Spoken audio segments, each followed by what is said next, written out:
Natasha, you want to be somewhere within reaching distance? Because I will come to you for propaganda.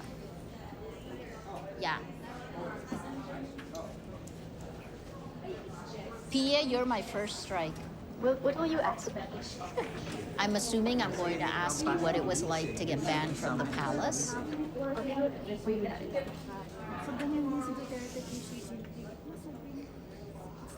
Rambo, you, of course, numbers. Drug war, what's changed, right? Because it's on two fronts, right? You have the people think that's the main accomplishment. So what did they really accomplish? Okay, breaking it down. Yes. Okay.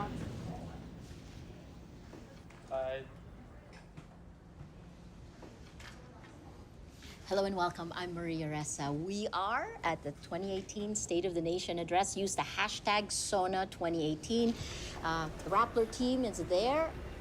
Rodrigo Roa Duterte, President of the Republic of the Philippines.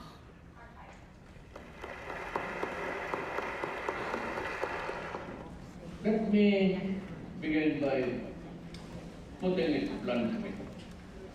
The illegal drugs war will not be sidelined.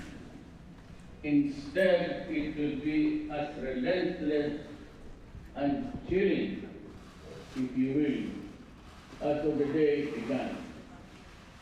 Your concern is human rights. Mine is human lives. Wow. Wow.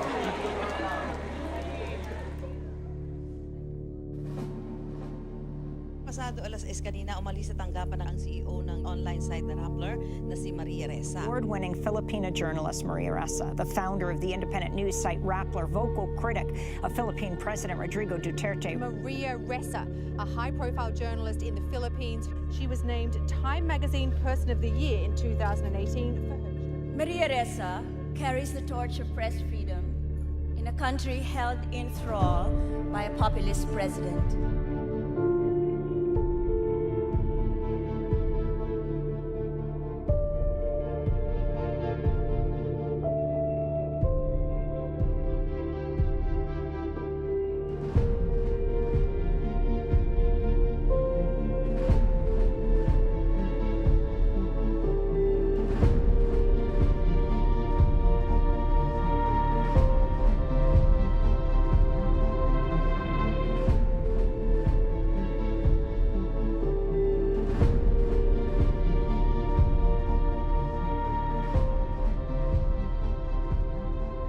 Rappler, since you are a fake news outlet, then your articles are ripe with innuendos and pregnant with falsity. Tell me where is our lies, and I'll tell you where are yours.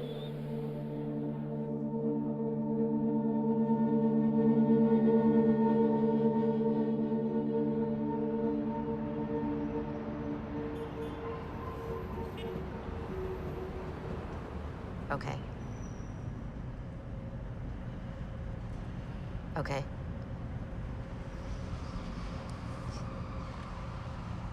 Fantastic.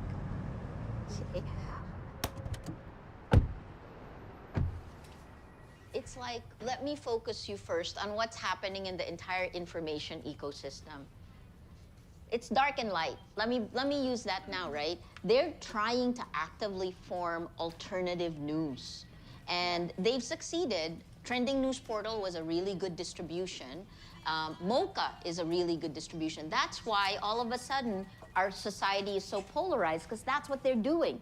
This group just amplifies, pounds, but they never share any of the traditional news sites. And then the traditional news sites are so blind that they don't even see they're getting killed here, right? This is fascinating. It's a snapshot of our information ecosystem today.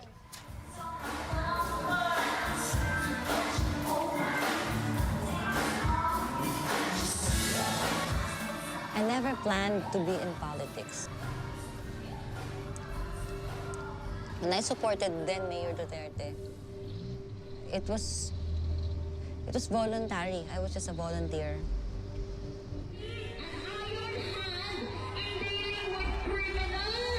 Ang reach ng Mocha Usong Vlog, 50 million people. Malaki yung na-contribute ng Mocha Usong Vlog sa campaign kay Pangulong Duterte. Makapunta ng Marawi, Sanay. I entered the government helping with the information dissemination of different government agencies for social media. For a dancer like me, for an entertainer like me, to be appointed in Malacanang, that's really something big. Hello, mga kababayan, mga ka-DDS. Live na live po tayo dito sa ating opisina, social media office po. Simulan na natin itong game show natin. So, pakita muna natin yung mga ibibigay natin. At nahanap ko lang po sa sasakyan ko at itong ating ipapapremyo ngayon. Yes. Pakihawak na lang din.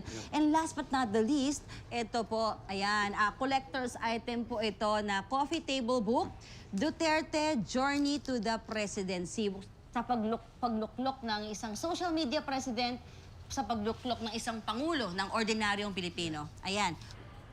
1,164 shares. Ilan ang views?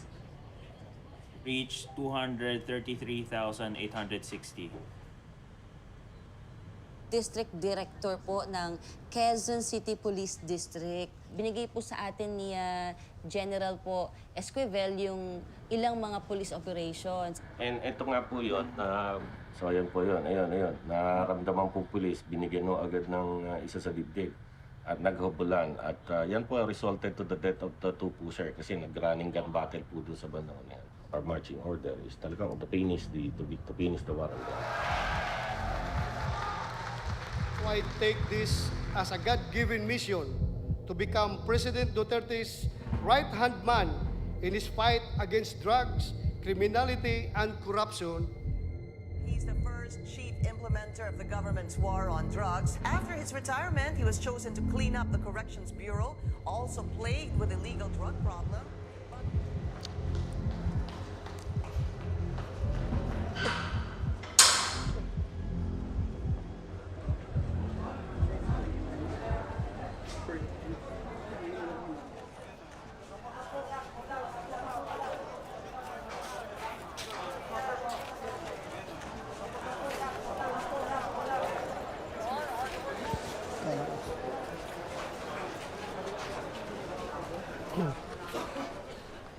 Makinig kayo, ha?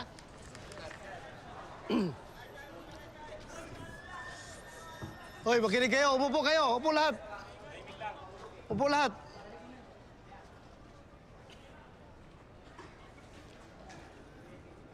Diyos, Kabi, gumagamit ka pa rin, ha? Tutunaw na yung ngipin mo. Oh, ikaw. Ikaw na, oh. Wala na. Ito, halata mga gumagamit. Oh, grabing ginamitan ng sabon ito. Utang na. Ito, oh, natutunaw na. Umatras na yung Joe. Oh, ito. Ay, naku. Utang na. Wala na, ubos na yung ngipin mo. Sa kakab. Yan ang shabu. Yan ang ikaw, o tanawa mo na. Ubos na yung kuhan mo, gums mo. Sige, go ahead. Tuloy niyo yung sabon niyo dyan. Tuloy ninyo. At tingnan natin hanggang saan tayo aabot dito. Tatanungin ko kayo, may pag-asa pa ba kayo magbago yung gumagamit at nagbibinta ng sebo? Ha? Pero kung ayaw niyo, bahala kayo. Meron kong paraan paano ko kayo pahinto. Trust me, I have my own way of stopping you from doing your illegal acts. Trust me. Ha? Believe you me, I can stop you. Ha? So, usapang lalaki yan. That's gentleman's agreement, ha? Gentleman's agreement. Bantay kayo pag mayroon pa kumarinig. Dapat wala nang Sputnik na may involve sa droga, ha? Usapang lalaki yan, ha? Hindi usapang bayot yan. Siguruhin ninyo. Sige, maraming salamat.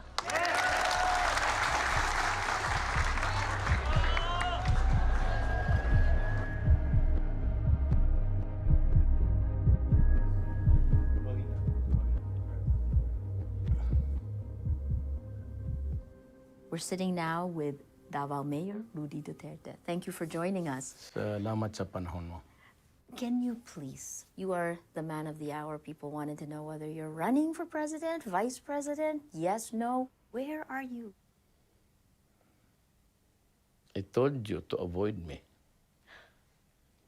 I'm telling the Filipino people, wag ako, it's gonna be bloody. So no qualms about killing killers. Yes, of course. I must admit that I have killed. They 3 months early on, I killed about 3 people. Crime, drugs, corruption in government. Give me, I do not ask for a term. I ask for 3 to 6 months and I will finish them. The level of poverty on the ground is phenomenal. They've had other presidents and other governments, and their lives have not gotten better. Pero putang ina itong gobyerno, it is not for the people. Duterte comes in, he offers not just change, he offers revenge. Whoever did this to you, I will stop it. Pag hindi mo ako napatay ngayon, 4 months from now, lilitsunin ko talaga kayo. Rodrigo Duterte and Alan Peter Cayetano campaigned in Cainta, one of the most vote-rich towns in Rizal. I've covered Duterte for a long time. I covered Duterte when he was still a mayor, who everybody thought was just a wild card. Mayor, ano yung favorite niyong breakfast? Usually, bulat, salted fish, and eggs. Sunny side up. He had a reputation of being an iron-fisted mayor. He had a lot of nicknames, like people were calling him Duterte Harry or the Dirty Harry of Mindanao. Is it because you're a journalist na ito, you're exempted from assassination? Parang yung premise mo kasi, journalist siya, bakit patayin siya? It's all wrong. He may have been a politician, but he was an outsider politician, like a small-time politician. So his messaging was being someone cut out from political elite circles in Manila. I'm an outsider, and I'm here to change everything. Konting sigawan para sa mga girl! Tunay na pagbabago Duterte, nararapat na maging presidente. Tunay na pagbabago Duterte, nararapat na maging presidente. Si Duterte, si Duterte, si Duterte, ang aking presidente. Mahal kong Pilipinas. I, Rodrigo Roa Duterte, President Duterte, right after his inauguration, stood on a platform and said, if you're into drugs, sometime in the next few years, you will make a mistake and I will kill you. It took 3 hours. The first body was found a few blocks away from where he spoke.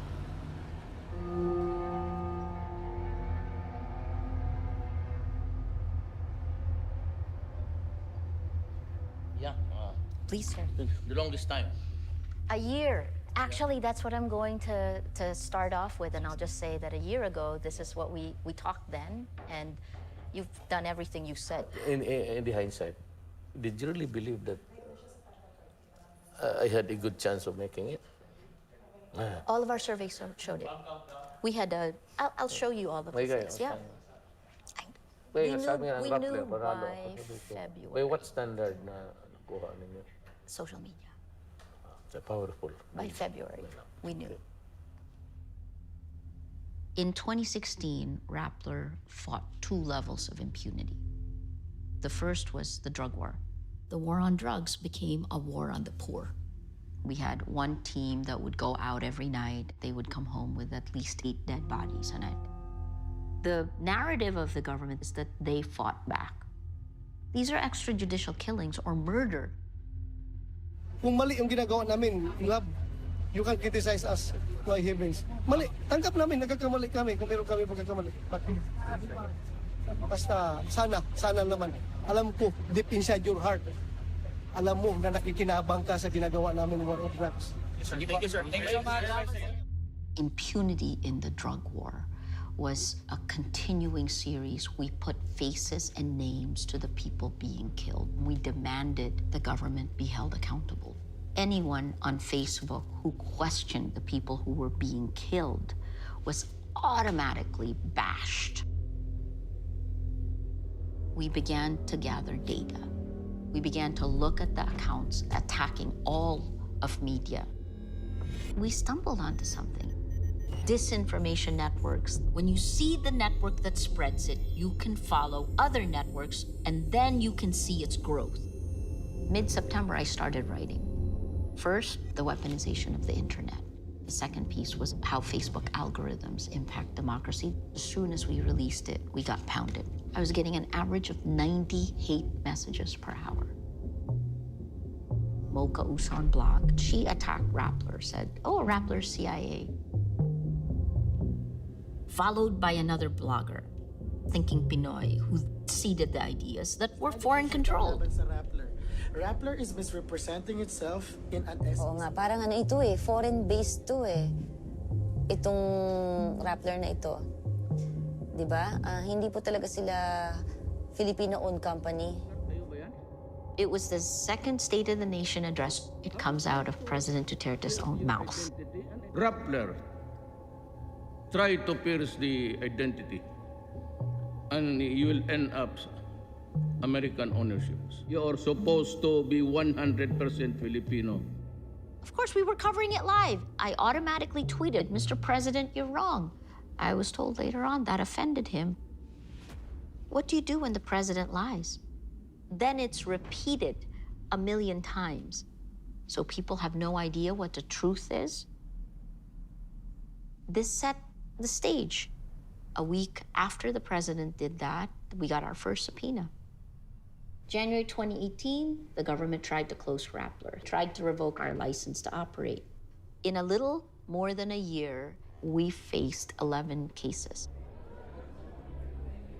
Okay, sir. Sir, earlier in your speech, you said that the issue on the SEC ruling against Rappler is not an issue of press freedom. But at the same time, during your speech, you were giving comments about the media and about Rappler and Inquirer na sumusobra na kami. So what does that mean, sir? You say that this is not an attack on media, but you also have attacks on media in your own speech. Let me give you an example. Huwag na tayo lumayo. Your inquisitive mind goes beyond its normal proportions. Boom, ayun na. Tignan ninyo, one of these days I'll file a plunder case. Pag pinayag ko plunder case, you will go to jail without a bail. Because the end goal is to actually make you doubt the facts.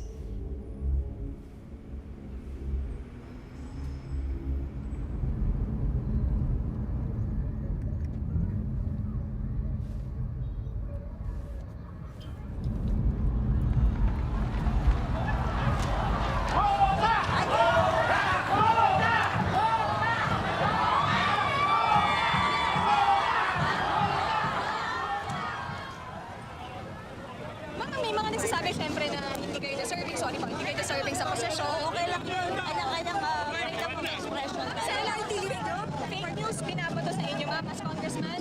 How will you fight that? Hindi ako tagapaghatid ng balita.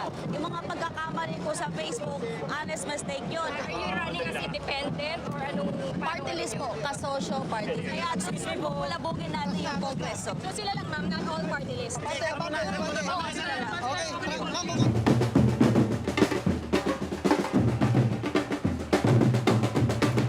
What areas around the country ka mas may laki chance to get votes. Diba? Tapos, syempre, how much will you spend for social media versus traditional media?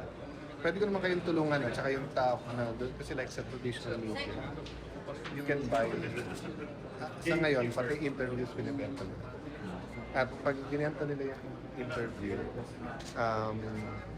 you can give your own questions. So hindi ka matatakot. I'm talking about yung mga province.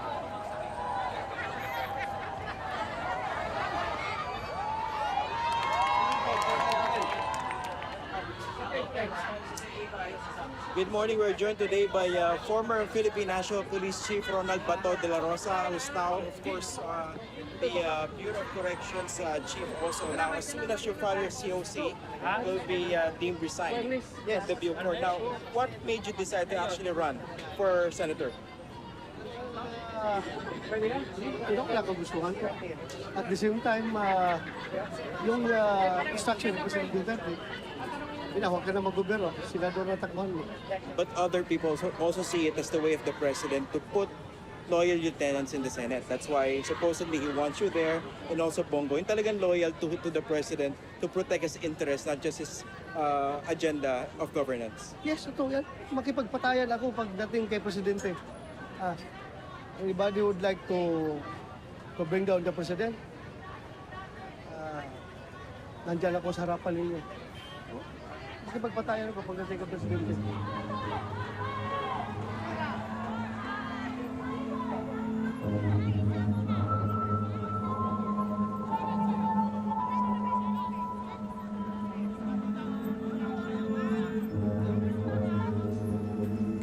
Na yun, mga ka-DDS, huwag niyo akong iwan, ha? Kasama ko si Dean.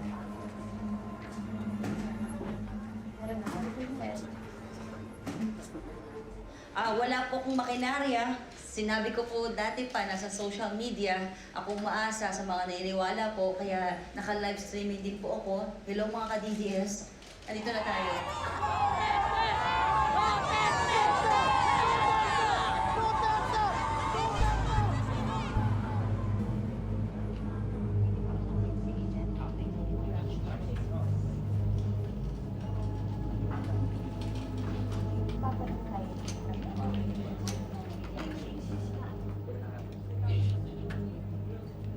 Wait, ano yung pangalan mo? Your boss is already talking to us. No need for that.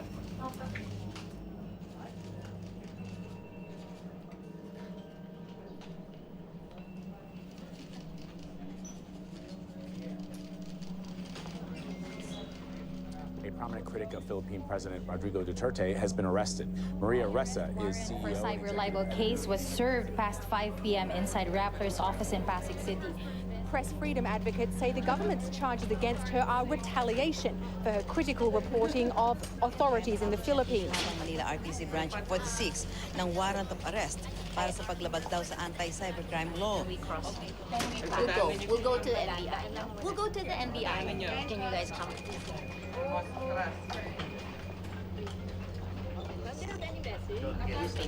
It's a shock. It's a shock, but we're going.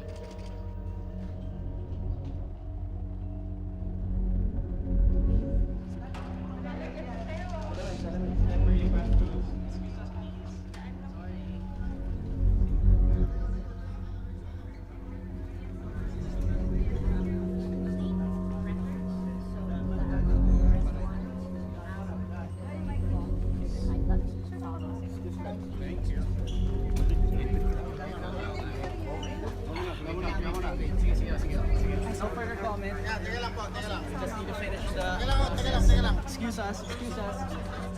Where will we be proceeding, sir? Which office?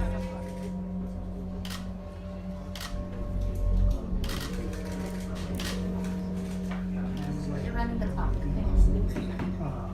What did they think they could do by keeping me overnight? Guys, can you go to the NBI team and ask them why are they not talking to us? We have until 9 o'clock to be able to post bail. Without the right documents, we cannot post bail. So there are stumbling blocks to prevent. It's a night in prison. It's a night here. Parang the delay is on purpose. Free Maria Ressa! Defend press freedom! Free Maria Ressa! Defend press freedom! Free Maria Ressa! Defend press freedom! Free Maria Ressa! Defend press freedom! Free Maria Ressa!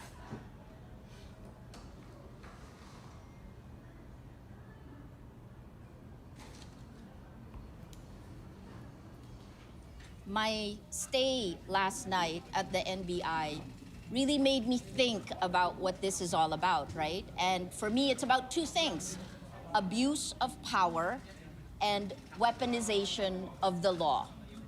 This isn't just about me, and it's not just about Rappler. I'll be very transparent because I have done nothing. Sorry.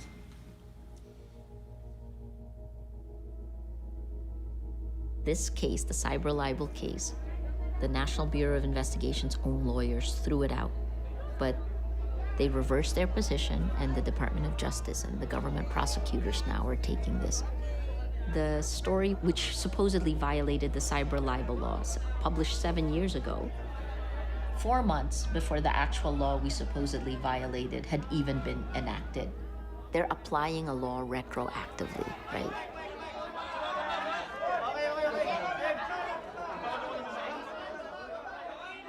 International journalist organizations are saying this is an attack on the media. Blaming the administration for it. Versus Mario said.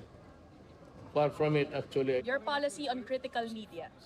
You remember, total kayo critical, bahala kayo dyan. Thank you. Tuluyan kayo. Thank you. Thank you. Thank you. It means nothing to me.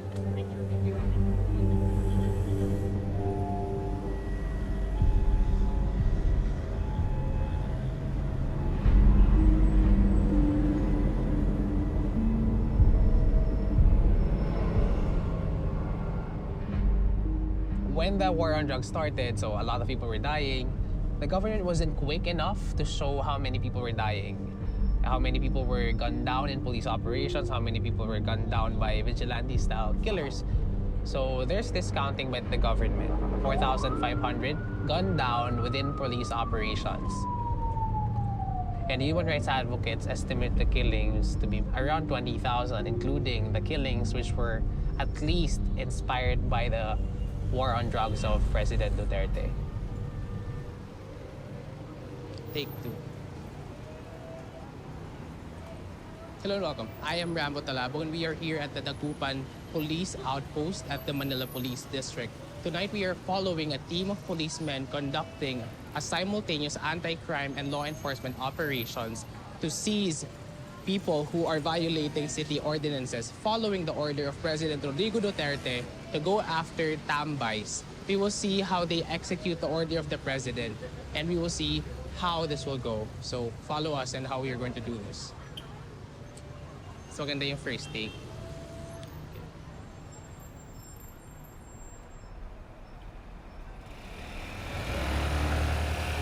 Oh, wala talagang tao ah. Public space to ah.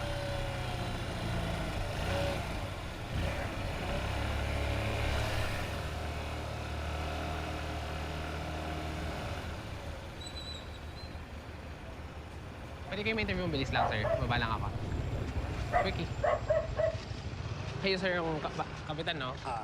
Ako si Chairman Joseph Di Pasana. Sa ngayon maganda nagiging sama ng pulis at barangay. Dahil nagiging maayos ang nasasakupan namin at nagiging tahimik simula nung nagsama ang pulis at barangay. Sana magpatuloy pa ang ganito magsasama para lalong maayos at mawala ang mga drugs sa lugar ito. Okay, sir. Drug cleared na ba kayo? Drug cleared na dito? Magano pa lang kami? Nag-ikot na. Ay, nag-ikot ka lang kung papel. I mean, drug cleared na yung barangay. Declared as drug cleared na. Alam naman nila. Okay. Malinis na rin ito. Congratulations, sir. Talaga sinisipat nila. Tsaka sa tulong ni sir. Talagang malinis. Sir Vic. Kung wala siya, hindi rin kami gano'ng makakilos na gano'n. Ang ganda na may CCTV. Kayo nagpakabit, sir? Hindi, parang iniayan. Barangay. Tama.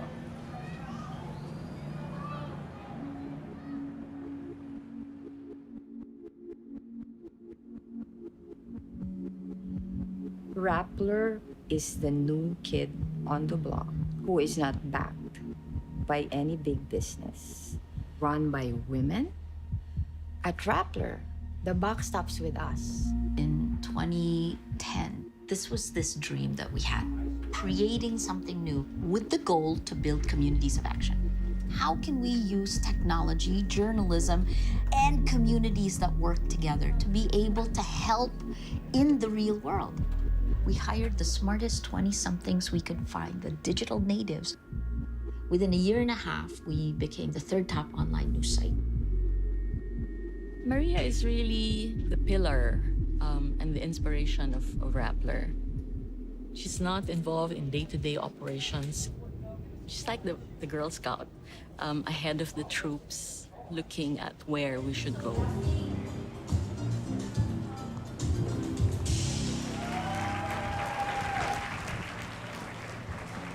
Ocho Derecho candidate, the sole woman in our lineup of 9 candidates, Samira Gutok, coming in. Ocho Derecho candidate.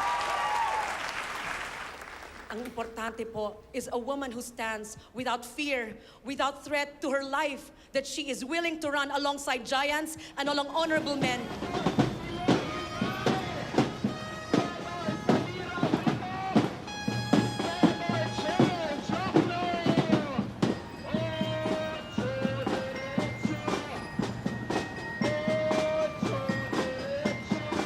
Morning. 36 po, kababayan. I-9. Tumatakbo senador po. I-9, kumusta ka? Ang ganda ng umaga. Ang ganda ng umaga.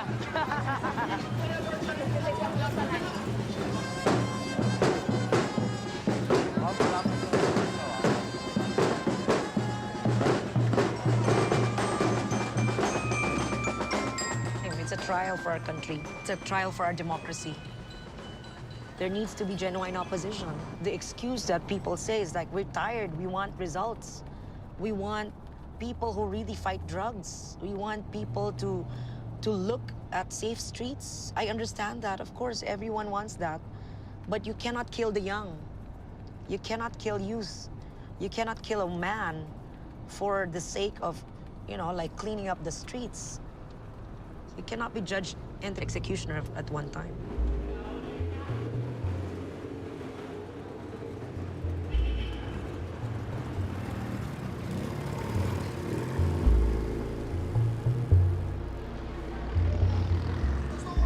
Gusto ko lang i-share sa inyo, ito yung aking advokasya sa laban ko sa illegal na droga. Yung kampanya natin sa War on Drugs. Sana suportahan ninyo yung ating gira, ha?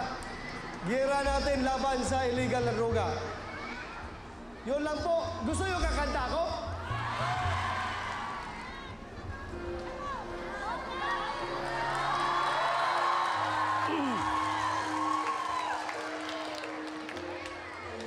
I do without your smart mouth, throwing me in and you kicking me out. Got my head spinning, no kidding, I can't pin you down. What's going on in that beautiful mind? I'm on your magical mystery ride. Yung aking personal na advokasya, yung aking laban sa illegal na droga, sana po'y suportahan ninyo. Wala nang susunod pa na presidente na kasing tapang ng presidente natin ngayon. So kawawa ang mga kabataan natin. Yung kanilang kinabukasan, kawawa. Kaya, gusto mo yung kakanta ko? Baby, I'm dancing in the dark with you between my arms. I love you!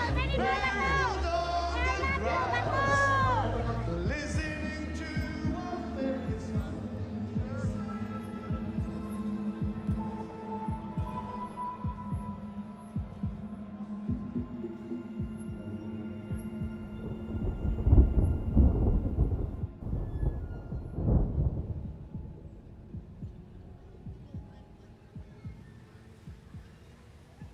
We were in a place called Cessna. It's a murder. So one body on the ground, sprawled. His eyes were open, he was dead. And we were shooting. Everyone was shooting, and the brothers showed up, and they were screaming, putang ina, putang ina, putang ina. Because he was dead. And we were all crowded, and I remember someone from Playboy magazine asking someone to translate. So I said, fuck you. I didn't mean fuck you to the guy, but the brothers really were saying fuck you. And I remember that. I don't know why I remember that. But 2 seconds after that, I could hear a wailing. from the other side of the alley. And I'm not sure they were words. The mother had discovered her son was dead. And in the narrowest alley that I had ever seen, there was a woman who was crawling along the wall of the shanties, hanging onto grills, trying to pull herself to her son because her legs wouldn't work. She was trembling and she was screaming. And on top of all the screaming, there were journalists who were also screaming. Is your son an addict? How do you feel? What's his name? What's your name? All of that. It was one of my first days. And I didn't know what to do. I didn't know if I was supposed to step in, if I was supposed to... I didn't know what I was supposed to do. So I just recorded. And then the mother, who was still screaming, heard the questions, and being Filipino, answered them. At a wail. No, my son is good. No, he's a good boy. He's a good boy. He's a good boy.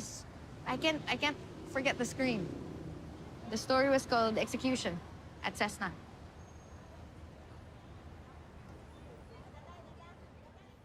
This is the drug industry of the Philippines. Ito yung... Can I have it? Ito yung... Sa akin ako. May mga generals pa dyan. Ito ang mabigat na problema ko. There are about 6,000 policemen, barangay captains, city mayors, governors. You're saying, and this is something you've said from a year ago, from more than a year ago, you say that drugs has the protection of the police, has the protection of government officials, and it goes all the way and you want to rip it out. But is this all verified? Do we know? No, because when you do intelligence, I am not building a case to convict you beyond reasonable doubt.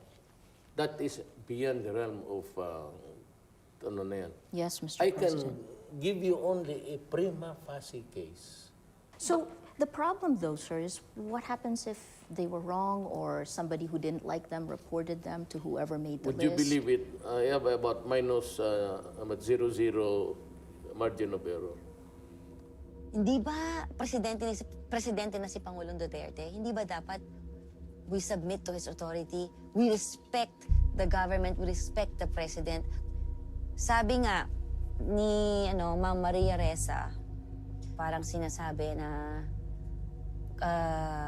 karamihan ng mga naandito po sa Mocha Uson Vlog ay mga bayarang troll, fake account, o yung tinatawag na bots. Tayo ay inaakusahan na ng pagpapalaganap ng, natawa ako dito pro-Duterte propaganda. Wow! Propaganda na pala ngayon ang maging makabayan. Troll na pala ang pagiging patriotic.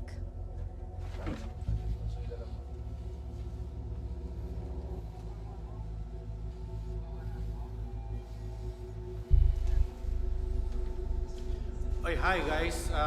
So we're now here at Rappler office. Ayan po. So we're here, kaming dalawa ni Joey Webb, to prove to Miss Ressa that, you know, we are not trolls, that we are here to express our outrage and fight for our country. Yes. They are destroying our country and we're not going to sit here and let them do it. So dito po kami, and this is what we're going to say to Miss Ressa and to the people at Rappler. Tell your boss, she has no business destroying our country. She's American. Ayan po You take your orders from an American, how can you live with yourselves? Hi, Miss Ressa. Sana po mabasa niyo yung message natin. Ayan po.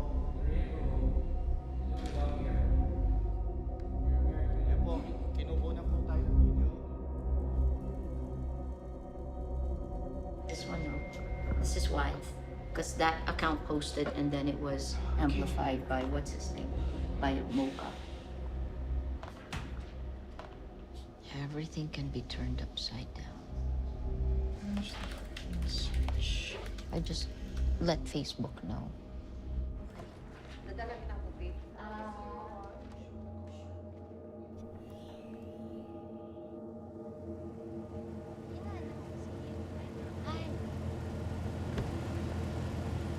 Ito na kami. Sige. Just this morning, they said come to Coffee Bean and Tea Leaf. Yeah, for a physical protest at our office. The worst thing, of course, is the government amplified their call. Well, we don't even know whether we can trust the police to protect us.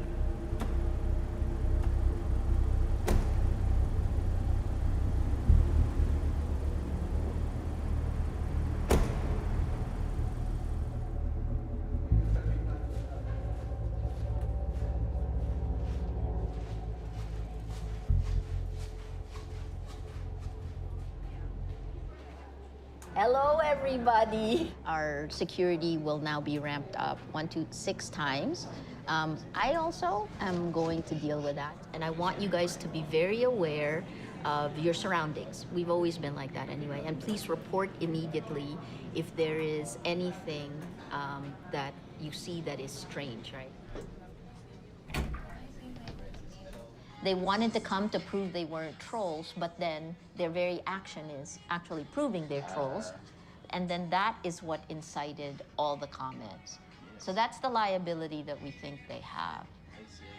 Because those threats would never have happened if they never did the Facebook Live outside our office. Taking the devil's advocate position, Please. they will argue that they're just exercising the right to free speech and they don't have any hold over their BBS supporters. But they have hold over their timeline. They could have deleted it. They could have told their people, hey, that's not good. You shouldn't say things like that. Or, hey, that's illegal. The fact that they didn't, and in fact even encouraged it, Facebook took it down because this is inciting to hate and inciting to violence. That's the policy they violated. We would like to continue with our live Facebook, whatever you call it. You know who's this for, right? Who is it for? Maria. Mike, all right. Losers. This is my card. Are you a troll? Are you a troll? No, I'm not a troll. You look like a tree troll, though. Bitch. Yeah, tell her. Let's see what Mark is saying. He's pretty upset that he has no more Facebook accounts. We're at the Devil's Lair, people. More trolls arriving. Okay, we will continue later. And that Is any of it being shared? Where's Mocha? Mocha wasn't there. Okay. But she amplified lang the call to Go here. Yeah. But the timing of it, why now? Oo nga naman. Elections.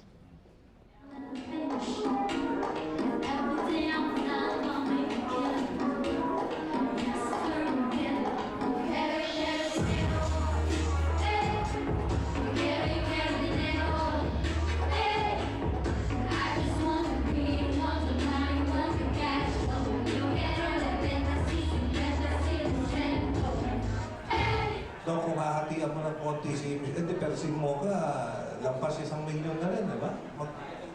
5 million, kita mo. So, kaya-kaya. Oo, basta ma-convert ang lahat, di ba? Kaya ba? Ayan, oo. At,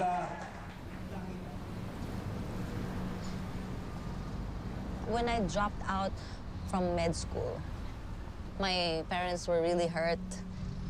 Kasi sabi nila, hindi daw profession ng entertainer. So ilang taon din yung tampo nung father ko sa akin. Tapos, one night, he called me on the phone. Usap kami. Tapos nung patulog na ako, nag-text pa siya. Sabi niya, I love you, anak, no matter what. So, nagulat ako, may closure na. Finally, he has accepted the path that I chose. So I went to bed very happy. The next day, we got a call. He's dead. Shot 6 times. He was assassinated. Dalawang riding in tandem. Because he was a judge and he was handling a mayoral electoral protest. So it was political. Kaya tama yung sinabi ni Pangulong Duterte. There are criminals pretending to be politicians. So yun yung pumatay sa tatay ko.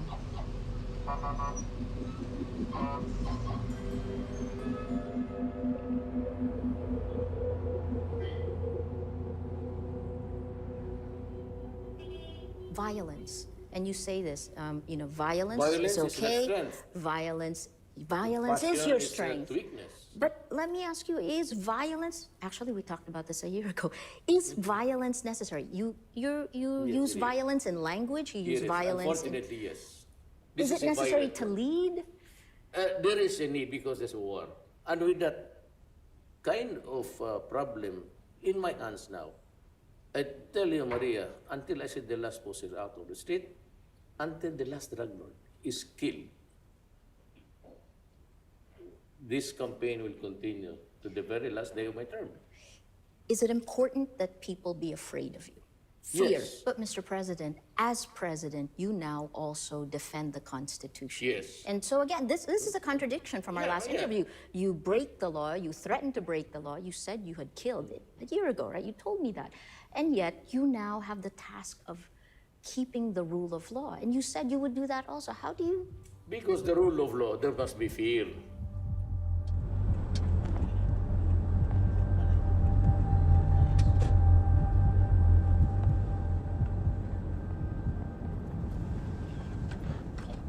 Thank you for having me. We are so honored. It's about time. No. Honored you. I mean, and thank you for the statement. I saw you got trolled. Right away. You got trolled there. And we had a bomb threat yesterday, so that's a good sign. Announcing the arrival of the Vice President of the Philippines, Maria Leonor.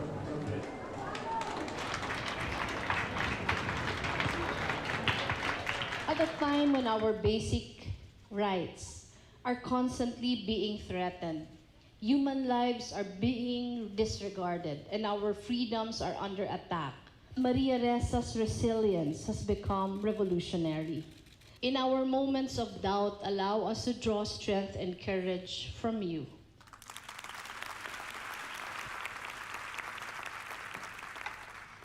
Gosh, my arrest doesn't hurt me because it only makes me more resolute, because I see firsthand how the law is bent to the point that it is broken.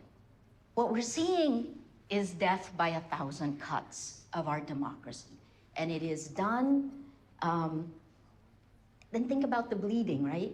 Little cuts to the body politic, to the body of Philippine democracy. And when you have enough of these cuts, you are so weakened that you will die. We at Rappler, I've said this, it's been a year now since I've said this. We will not duck, we will not hide, we will hold the line. Join us.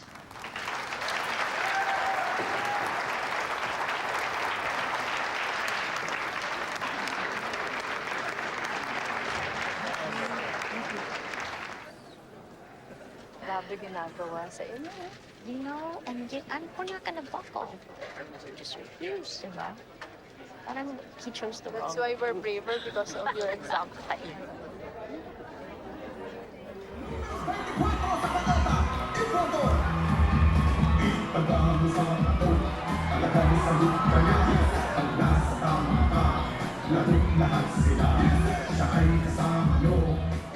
Na ako'y ginaaway, na ako'y pinaglaban sa akong pagdagan. Dili kini pagkaon, dili kini medisina, dili kini infrastruktura, kung dili kinabuhi sa libong-libong kabatan-unang Pilipino na nangadaot ang kaugmaon tungod sa illegal nga droga. Ang hindi mo pakpak, adik.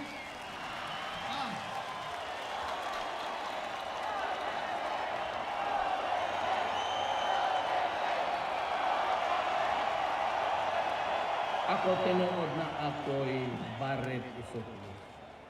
Tungod sa inom. Ano mo yung ka masakiton? Ipawam ni mo yung asawa na ko. Siya na lang ipasultiya. Unsa na nga, layo raman ang akong dito sa... Di pareho anak niya to.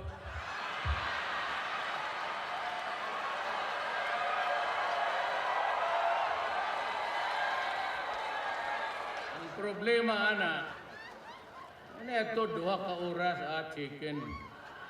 Karon, duha ka... Okay, mana ka na.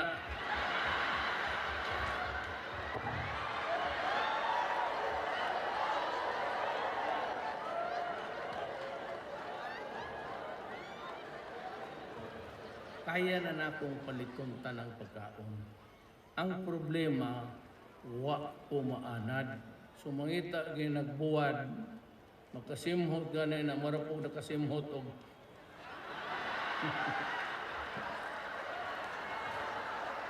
pareho ra ba? Kanang kuan sa babay, una. Pheromones ang tawag kana. Wala po. No, putang ina mas lamig pas buwad ni.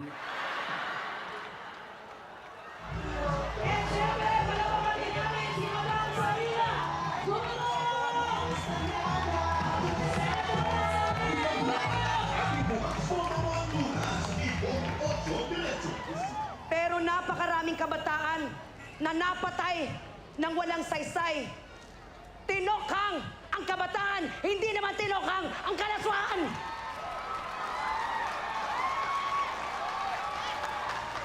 Ang kalaswaan, nanggagaling mismo sa bunganga ng mga kalalakihan at mismo otoridad, kabastusan.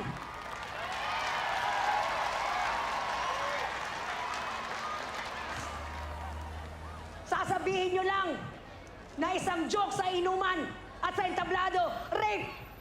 Hindi pwede yon. Kami ang kalaban nyo.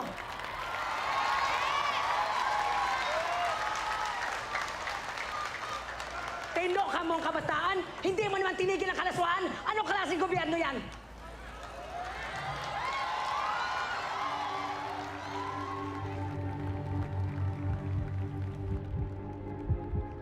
The trolls, they hate me because I attacked the president. It's the president, he's talking about his penis. I mean, isn't that something to be, like, mindful about? It's like, appalling. It's appalling to have this kind of language. So we cannot have this 6-year presidency or administration hijack all the values that we fought for, that we cherish. We cannot. That's me. Isa pang mic. Okay. Check. Wait lang.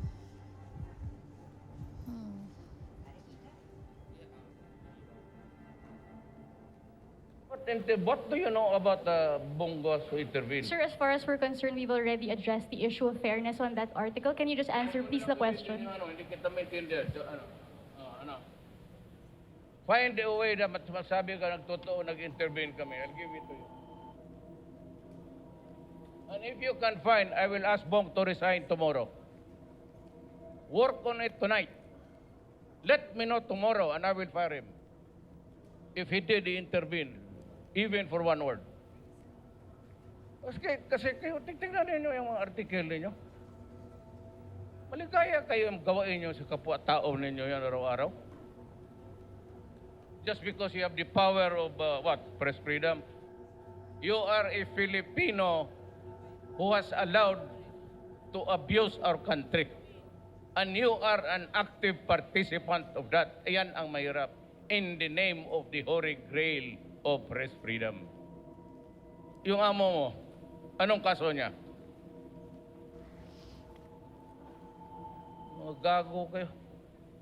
Yung inyong mga reporter, they will be allowed to criticize us.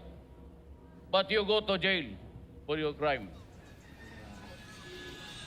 Huwag na po tayo mag-video mo. So, ano po yung instruction sa inyo? Na Sige. bawal muna po kayo na. Ako lang? Yes, ma'am. Pia Renada lang ng Rappler? Yes, ma'am. Yes, ma'am. ID ko? Yes, ma'am.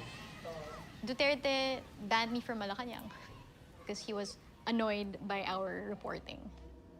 It hurts. It's really painful. That's really been demoralizing. I mean, I'm a reporter. I want access. Up to when can you actually deal with this crisis without losing your sanity? Would Maria be arrested today? Would we be shut down today? Would Pia be humiliated again today? Okay, Pia, to the camera. We remember our history We remember our history and the men and women who stood fast in an unbroken line of freedom. and the men and women who stood fast in an unbroken line of freedom. That works. We are journalists. We are journalists. We are the free press. We are the free press, And we hold the line. and we hold the line. So why should you care about what happens in the Philippines, right? For one, we spend the most time on the internet, more than 10 hours a day. We spend the most time on social media globally.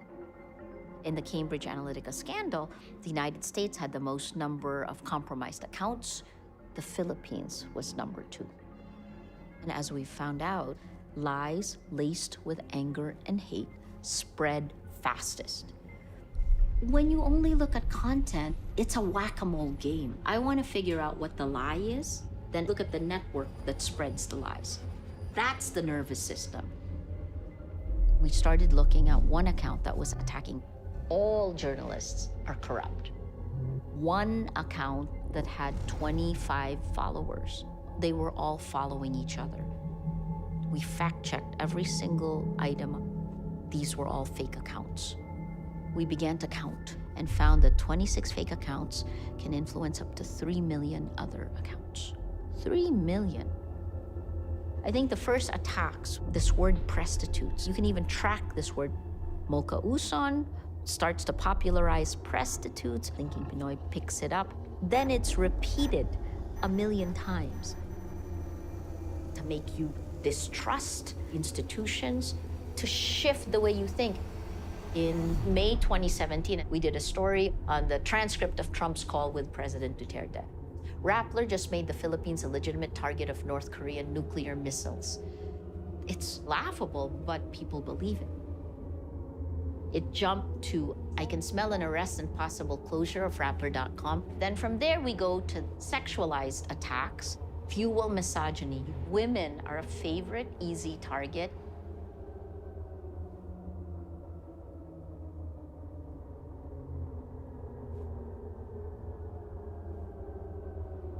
Hashtag arrest Maria Ressa. It didn't trend, and that's probably why it took them another 2 years to actually arrest me. That was the end goal.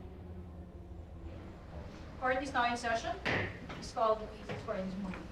Number 1, criminal case number R-19-01141-CR of the Philippines versus Reynaldo Santos Jr., Maria Ami Interest, and Rappler Incorporated. Wala kami dadaanan, boss. Padaan, boss, padaan. Wala kami madadaanan. Malapit hanggan, boss, maluwag.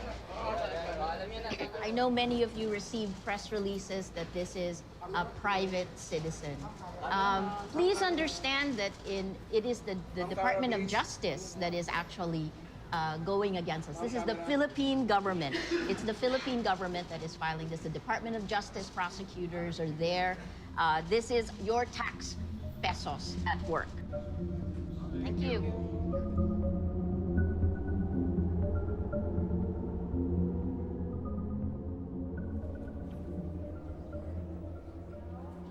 She is running as the first nominee for AA Kasosyo Party List, ang boses ng ordinaryong Pilipino.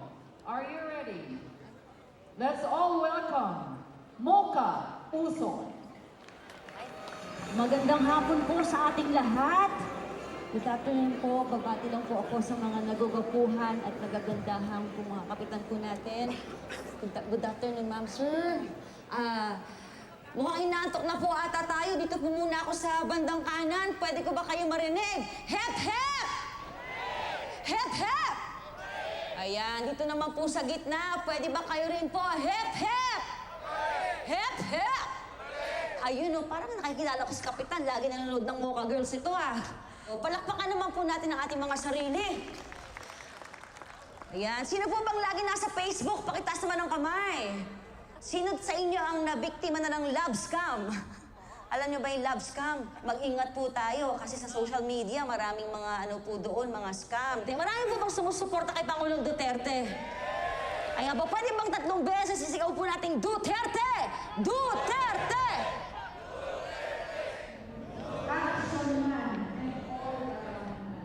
I really messed up because I didn't have a message. I have my message, but I wasn't able to focus on the message. I was just there to entertain. Sabi nila, bakit nakapasok yan? Ako nga, graduate ako ng ganito. Ako may ganito, may master's ako, nag-aral ako sa ganito. Bakit isang dancer lang na nandyan? Ganyan. Akala nila kasi wala akong diploma. Hindi ko naman kasi pinagmamayabang. Nag-graduate ako ng medtech, nag-second year medicine ako. Akala nila sila lang yung matalino. Kasi porket dancer, malaki ang suso, ganyan. Sabihin nila, walang alam yan, bobo. Kaya lang, tingnan mo they're slut-shaming me. Pero they're accusing the president of being bastos. When in fact, he was the one who gave me an opportunity to serve the government, to serve the people, to become a better person. Diba? The irony of it all. The hypocrisy of it all.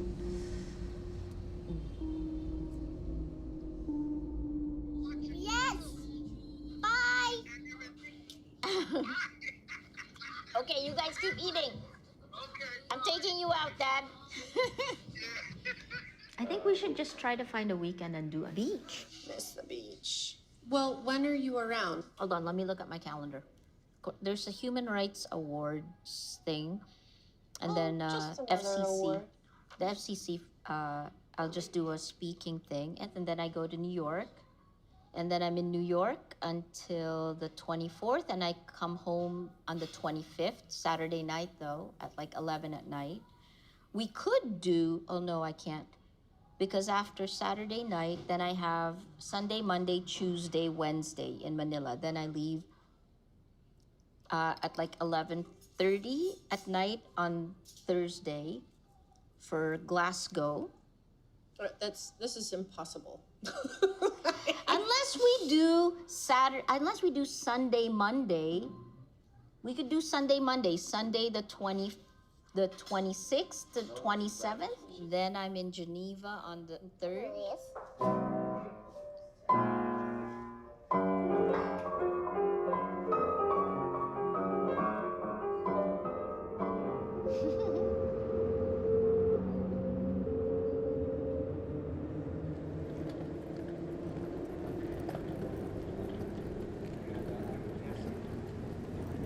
Am I happy to believe it?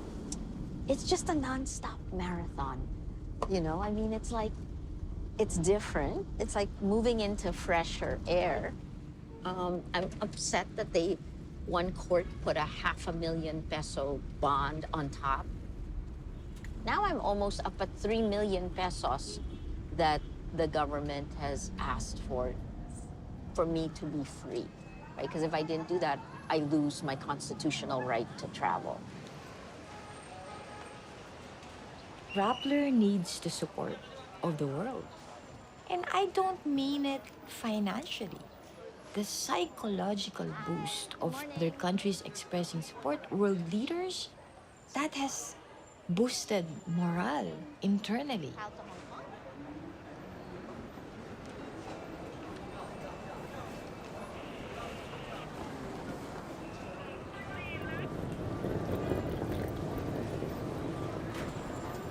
Welcome to Cebu, welcome to our hearts. Our streets and to our history.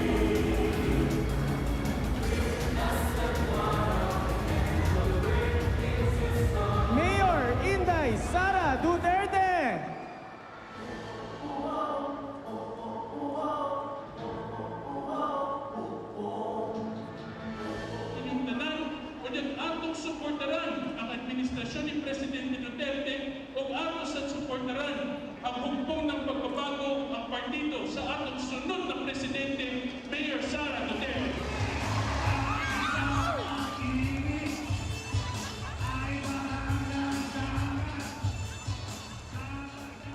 Mayor, dun sa PCIJ report, sinabi po ng PCIJ na tumaas po yung wealth nyo by 6 times from 2007 to 2017, and they're asking for an explanation. How would you explain, ma'am, yung increase in wealth? Wala kasi akong obligation na mag-explain sa PCIJ about sa income ng namin mag-asawa. Hindi kasi matatapos yan kung sagutin ko yung PCIJ, then sasagot na naman ako sa iba na merong question about my salin or merong question about my income. And surprisingly, the H&P sorties are very accessible to me. And in fact, they don't have a problem with me asking questions to Sarah or to any of the candidates, which is a really refreshing thing for me. It's something I'm grateful for. But there's also still, like for example, if we're about to interview a candidate, one of their staff will say, "Oh sir, it's P. Renada from Rappler," and then the candidate will be like, "Oh hala," or "Oh no," or "Why are you here?" or something. So they'll make like snide remarks on the side. Hindi kayo nahirapan, bawang Pilipino. Tumatakbo senador po. Ibabang presyo. Tumatakbo senador po. May eskola, dapat hindi nahirapan ang bawang Pilipino. Ay po, si Kutok po. 26 po ang Kutok.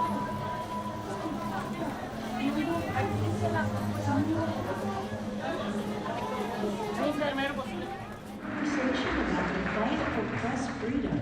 Maria Ressa, Executive Editor and CEO of Rappler, with Matt Thompson, the Editor-in-Chief of the Center for Investigative Reporting. Good morning, and thank you. I can tell you that countless editors across the country are asking the question, what would Maria Ressa do? That's scary. You've gotten to see a democracy slide into increasing authoritarian present. What lessons do you have from that experience, from witnessing that we should be really attentive to sitting here in Washington, D.C.? I think first is what happens in America happens to the rest of the world. I mean, in order to solve this, you have to act. And I'll tell you 2 reasons, right? Just earlier this month, I spent time with the Cambridge Analytica whistleblower, Christopher Wiley.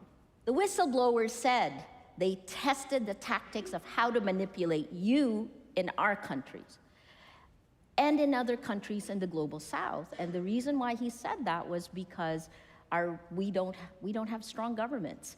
They can get away with impunity. And then if it worked in our countries, then they would, his word was, port it over to you. So the first step is, I think we have to realize that something horrific has already happened, and that we are at this existential moment where if nothing significant is done, journalism is only the first part. Journalism and democracy as we know it is dead. We're your dystopian future. I think the last part I forgot to say is that data is plutonium, right? We go back to nuclear war. That's the only thing.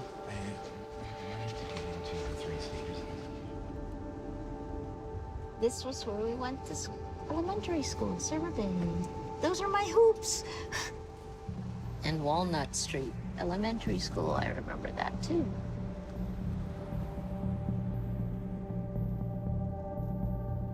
I never really knew where home was. My parents were both Filipinos. My real father died when I was a year old. My mom went to the States, so I guess like an overseas Filipino worker. Want to stay a little My stepfather, my dad, now, they came back and got us. My family left when I was 10. My primary language is Tagalog. So when I landed in New Jersey, I had to learn how to speak English. You try to leave behind being brown. You try to understand what you're walking into.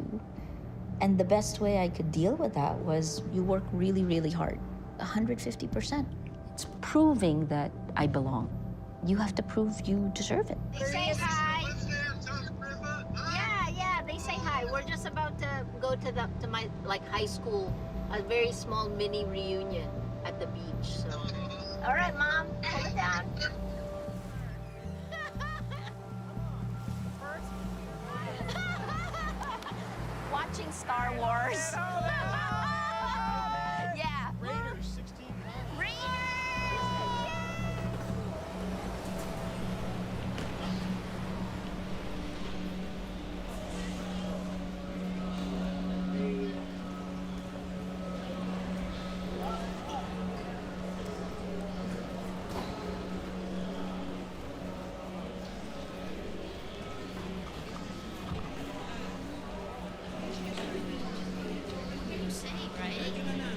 What can you say? Where are we going to?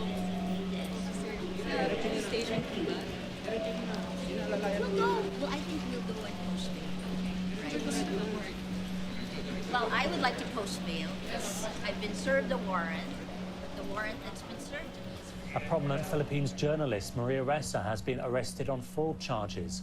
Last month, Ms. Ressa, the executive editor of a news website, Rappler, was arrested over an alleged internet libel case. State prosecutors filed the latest charges against her while Reza was on a trip in the U.S.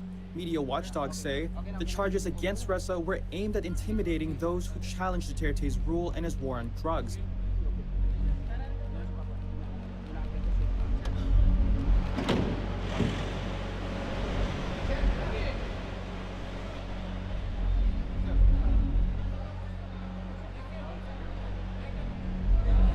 Wait, she's undergoing booking. And after this, pupunta na siya sa So there are two charges. One for anti-dummy, one for securities and regulation code. So itong warrant is for the anti-dummy, issued yesterday.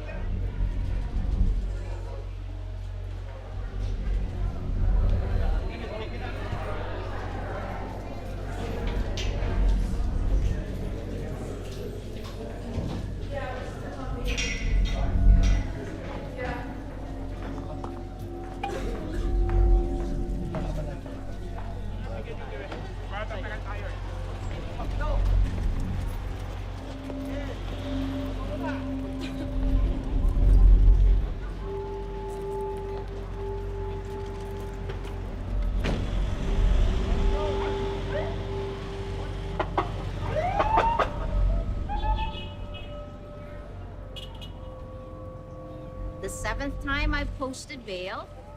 The 2nd time I've been arrested. It's obviously clear I am not a travel risk, right? Because I came home even after the new charges were laid out and the arrest warrant was issued.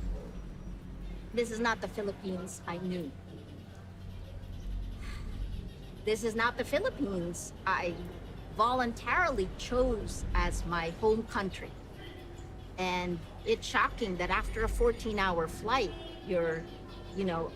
and I have done no crime. I'm certainly not a flight risk, that I'm greeted by police who will take me.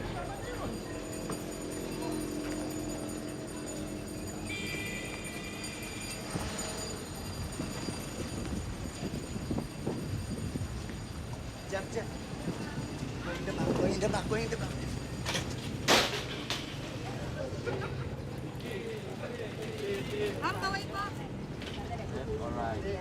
Did I say too much? Oh my God! Oo, grabe. Joseph, Doms, we have to be extra careful now.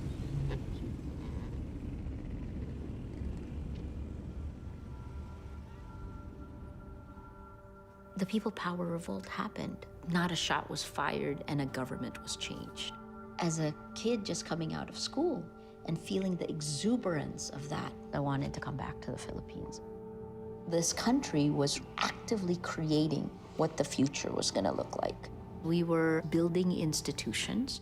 I felt 20 years later, the Philippines was going to be an amazing country. I worked at CNN. I ran the Manila Bureau for almost a decade, and in 1995, I opened the Jakarta Bureau. I was there till 2005. We had covered every single country in Southeast Asia as they transitioned from authoritarian one-man rule to democracy. That was incredible. I decided I would make the Philippines my home.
You would expect a government to use subtle means to stifle dissent.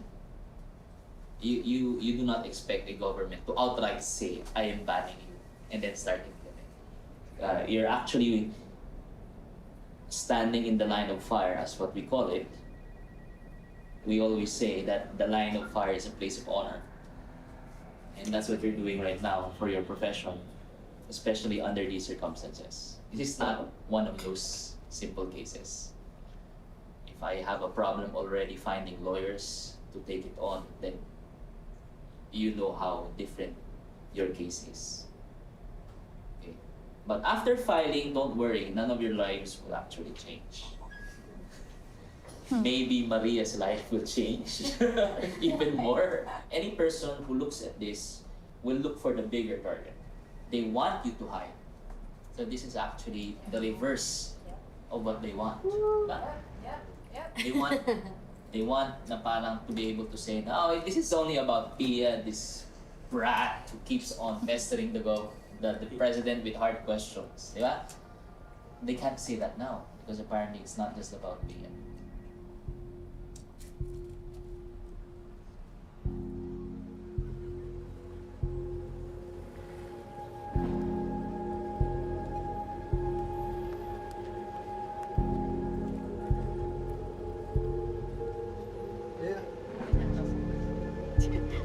Dami nating sinabi. Daming kuda. We are journalists. Physical presence in a newsworthy event is integral to our work. Asking officials questions face-to-face is integral to our work. Malacanang's ban prevents us from doing our jobs.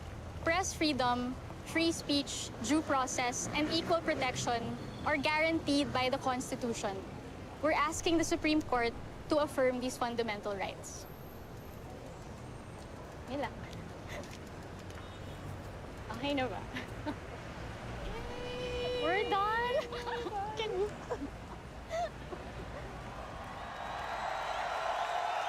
Muna, pabi ako ng taga Manila, kaning Rappler. Diri sa Pilipinas, wala ka ng investigative journalism, kanang PCI. Ay magtuwa na. Pera-pera lang na. Ipakita na ko arong pilakaadaw nga nung kwarta. Kaya kung ano, saan may panginabuhian eh. Kani si Rappler, kani si mga warek-warek. Ayaw, na nga, writer lang na sila daw. Ila sweldo lang pag writer. Di na mabuhi. Nagkadawat po nagklinte para matake. ACDC. Bayaran ka, atake. Ayaw magtuo nga limpyo ng mga putang ina ni.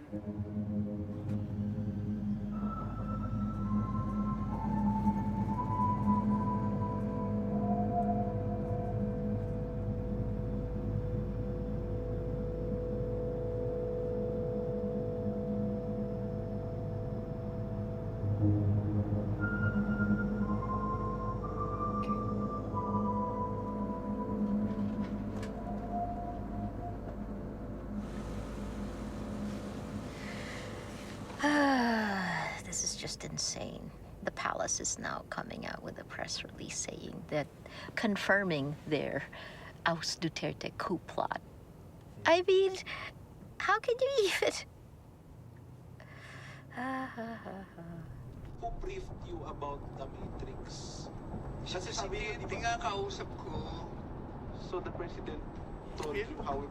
Hindi niya sinabi? Hindi niya sinabi. Sabi niya, may papadala ako sa inyo ganito, Matrix. Sabi ko, ano ba yun? Mr. President, sabi niya, Oxford plot against me. O, edi, bahala ka na. Tinanong niyo siya kung how it worked. Hindi na. Basta sabi ko, paano kung tanongin ng media ganito? Tell them na galing sa akin this way. They can ask me. 3 hours papunta dun sa 3 company, So wala pong organization. sir, O di ibig sabihin, wala pong authority na mag-explain sa amin, halimbawa po from the intelligence community, from cyber division ng NBI, o kung Wala. sino pong a mere piece of paper po ay parang gusto nyo paniwalaan na namin. galing kay Presidente, kaya paniwalaan nyo. Sa Rappler naman, sino ba yung mga nandun? Ayun na yun. It was named there. And sa PCIJ, the National Union of People's Lawyer, who are the members of that? They're laying the groundwork for a non-bailable charge. It's like, it's fantasy.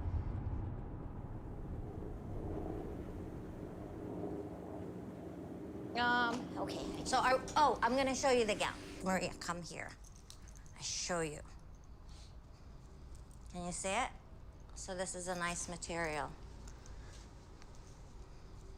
I'm not gonna wear that. Maria, try it Not gonna wear first. that. It's a gown, my gosh, come on. Look, oh my God, it's gonna be so No, beautiful. Number one, Let me see number what two, you're wearing. it's also long. It's okay, you can pick it up. Let me see what you, let me There's see what not you enough time to have it fixed anyway. You don't get it fixed, that's the thing. They just flow. What? Seriously, let me see what you got. I think you should try it on. You think you should try it on? I think you should try it on. I'll trip on it. Maria, when you have it on, What'll happen? And then when you have it on and you're walking, you lift it. and then you trip on And it. then, no, when you lift it, then you can walk with your loafers up wherever you're going. No.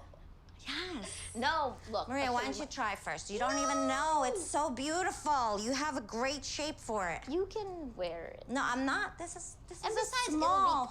I'll be cold. I'll be cold because I want It's like a 75 jacket. degrees tomorrow. It's not 75 degrees. Yes, it And is. does it shows neck? Because Let me see what you're wearing. Then I guess we have to go to Rent the Runway now. I told you I brought two. I've seen I you know in you've seen this, that. but I haven't worn it since like a long time ago, a decade ago. It works. This is the other thing I can wear, but Beth will kill me if I. You and just then wore Glenda. that. I know, because I've worn this forever. But this I is was gonna easy. say, where's your palazzo This is very pants? easy. Where's your palazzo I have 'em. pants? So maybe you could wear the red jacket with your palazzo pants. Do you even want to see, or do you care? I don't want. Because the Heels. shoe makes the outfit. These shoes are okay. Check this out. No. Mary Jane, I can't wear heels. You can wear heels. You can that wear would be heels. like awesome. Look at it. No, thanks. That way, when you Maria Ressa. And then watch plunk. Clunk. That's why this is shorter. This is like a flat. No. I don't wear Maria, things this will like be that. so nice. I've with never that. worn things like that. You know I've never worn things. Go out of the box. No thanks. You're 50s now. No thanks. We're no longer safe.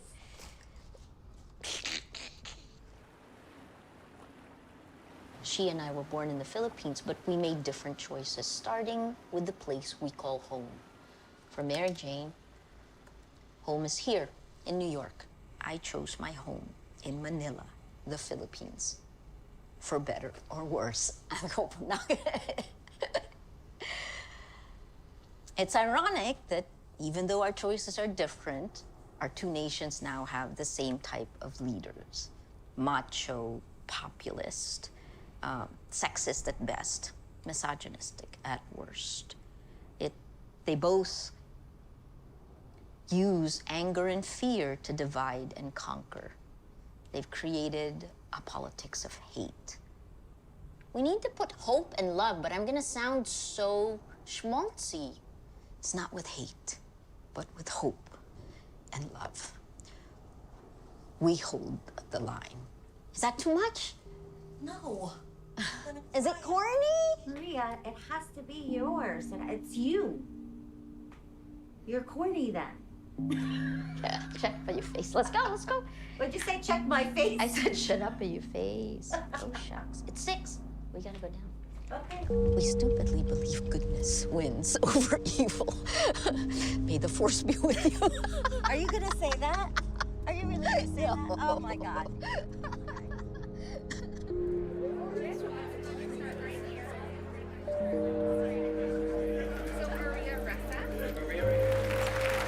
Ladies and gentlemen, please welcome journalist and Rappler CEO, Maria Ressa.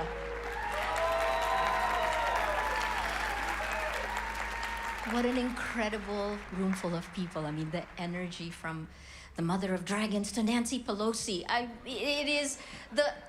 don't know what to do with it. I mean, it's a completely chaotic time where technology has helped make facts disputable, eroded truth, and crippled trust.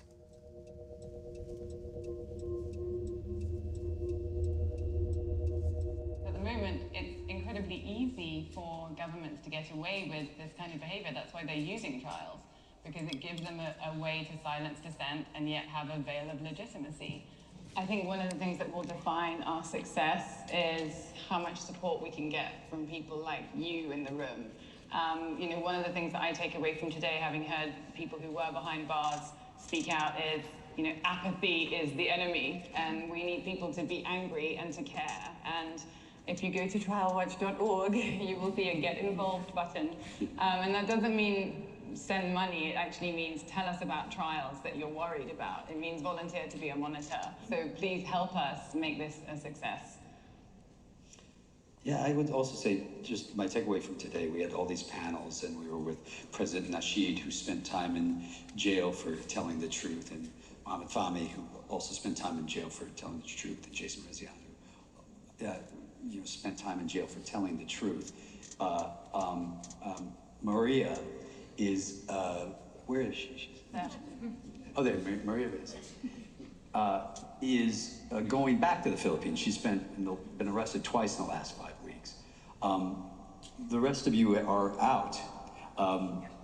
Maria's about to risk going back, and she's going back because she believes it's shining a light on crime, shining a light in general is the best and most important thing, and she won't be afraid. I'm afraid for her, and all of us here are so proud of your ability to shine a light, and we're all going to do everything we can to make sure it stays loud for you.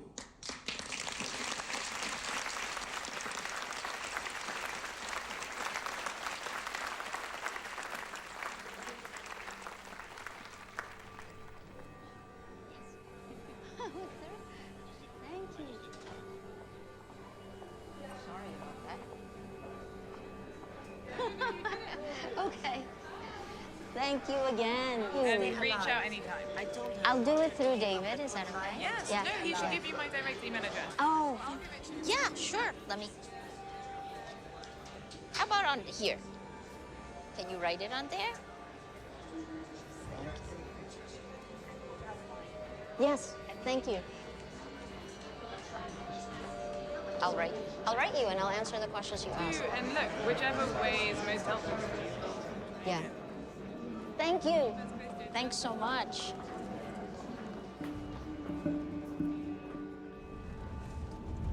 Too many things happening. Have you heard about this? This happened this week. So the palace released a matrix of coup plotters, and it includes my organization as well as other independent news groups and me. And now the Philippine National Police say they will investigate the journalists on that list. It's the journalism equivalent and the human rights equivalent of the drug list. And if you know, this is how President Duterte began his administration. He showed everyone a drug list. Slowly but surely, the people on that drug list started dying, right? So extrajudicial, there's no process for determining whether they're guilty, but they started to die. Do I have more support outside than inside the Philippines? I think we have a lot of support in the Philippines, but I think anyone who stands up has a lot to lose.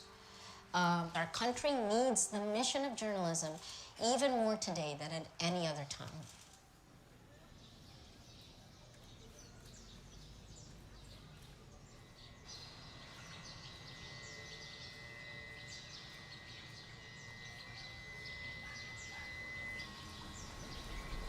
It's a big irony on my part to be a religious person, at the same time waging the war on drugs that resulted to deaths of thousands. the anti-government forces, you can never satisfy them.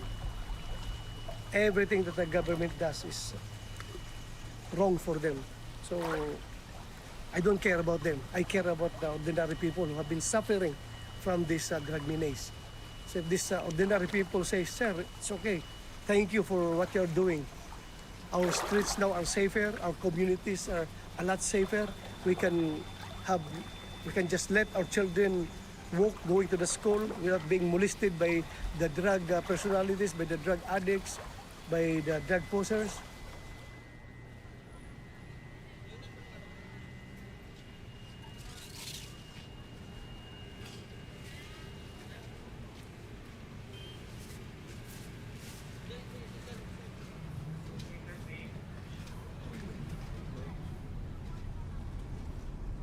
What I saw out in the streets never really escaped me. It never really left me. I still remember vividly how bodies are left in the streets and how families are traumatized. And the trauma of the family isn't just theirs. It also to some extent gets passed on to me. And I remember how they feel, the feeling of losing someone so brutally. It affected me, and sometimes it also appears in my dreams. Pati na muna tayo sa... Makalag natin tayo. Delikado na. I'm terrified daily because I'm so close to the ground. The concern isn't getting hit from above. It's getting hit from below. It's not that the president will name me, but that a story I did wrong or a person I shouldn't have named would die because of what I did. And half of me is the journalist who wants the story. And the other half is I do not want to be party to anything like this. It sort of leaks into every part of your life, the paranoia.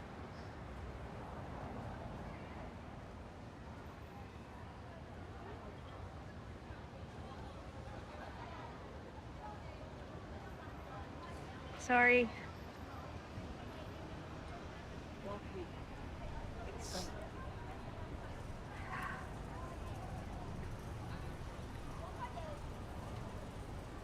See, Maria says a lot she doesn't scare easily. I do.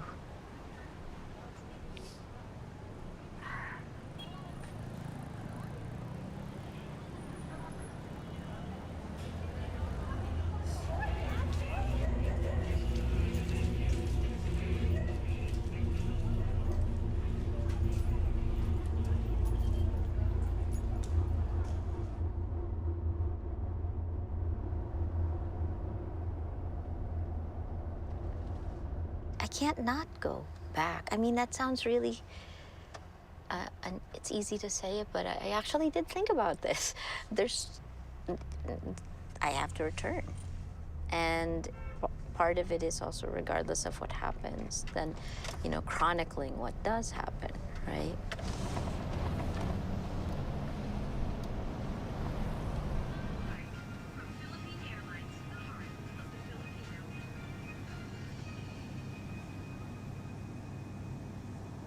I am in a very strange, unique spot, partly because I'm targeted, and I will try to draw as much of that to me so that so Rappler can continue doing its job.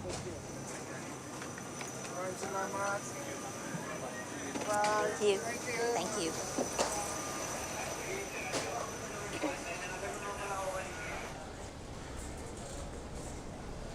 That's good. No, none. We're okay. We're good. That's where they picked up before. And where is George Clooney? Hey, he only comes for me, right? I know. How are you? I'm so sorry you inherited all my trolls. Wait, but I retweeted I'm here for you, You saw young that I lady. retweeted the time. Ladies and gentlemen, let us welcome Ms. Pia Ranyada. In this day and age, it's quite challenging to be a journalist now.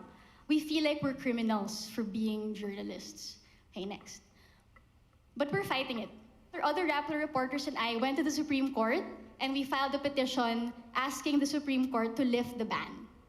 This is our first offensive against the government. Because previously, we've always just been at the receiving end of these legal cases. And I'm just so proud of my company that despite all of our attacks, all of the legal cases against us, they still, they still mustered the resources and the willpower to file a case on our behalf. And you don't have a boss like that every day. That it takes a certain kind of boss to stand up against a greater power when they're already themselves on the receiving end of so many attacks. So thank you, Maria, and the rest of Rappler for standing up for us. And we're just praying. Thank you.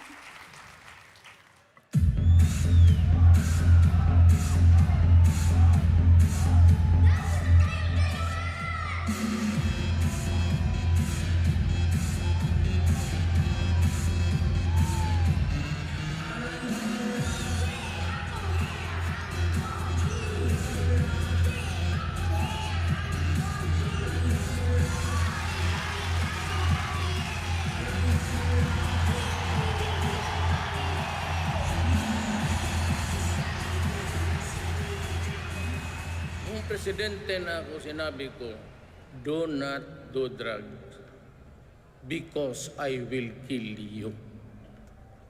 May 3 taon pa ako.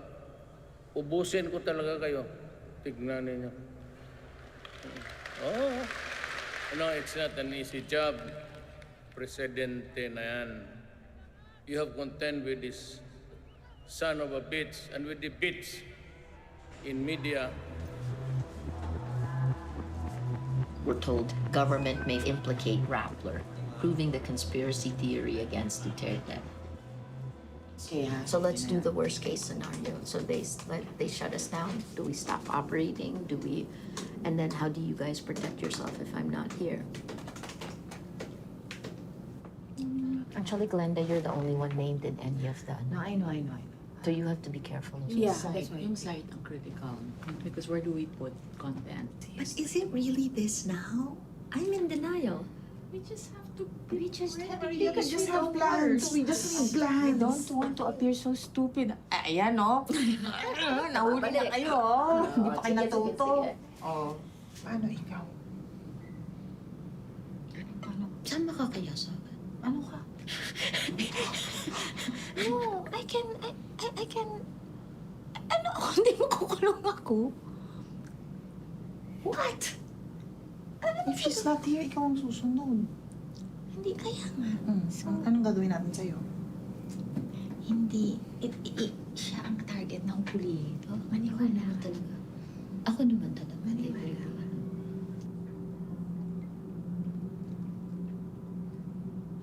I have to get a new phone. Mine is really tapped, guys. It's weird. For sure. The East-West Center said they heard a recording on a loop when I dropped out. Weird.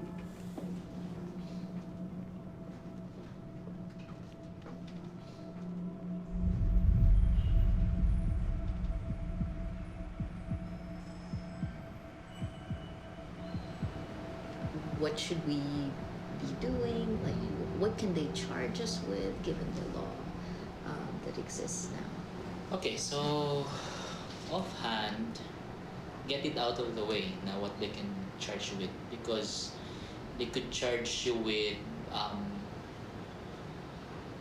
child abuse. It wouldn't matter. It doesn't matter. So it doesn't matter. So huwag nyo na pag-isipan yan, what they could charge you. They will charge you. If they want to, they will. What's happening right now could be precisely the entire point of your enemy. Just taking up our time. This could be it na eh. Right? You think it's that simple? It can be that simple because I've achieved what I wanted to achieve na eh. No journalist in the Philippines will write something bad about the president now because they don't want to be the next Pia Ranana. That's there already. After the House Matrix, the Matrix already, takot na lahat eh. Nandito na eh. Kumbaga nandyan na lahat eh. Na-set up ko na eh. Why waste too much time agonizing over possibilities? I'm giving you, that's what I'm saying. That I'm already giving you the end result already. Yeah. So you know it. So go back to what you do. Okay.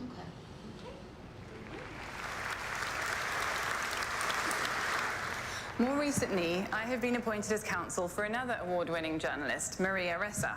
Last year, Miss Ressa was one of 4 journalists named as Time Magazine's Person of the Year for what Time called, quote, great risks in pursuit of greater truth.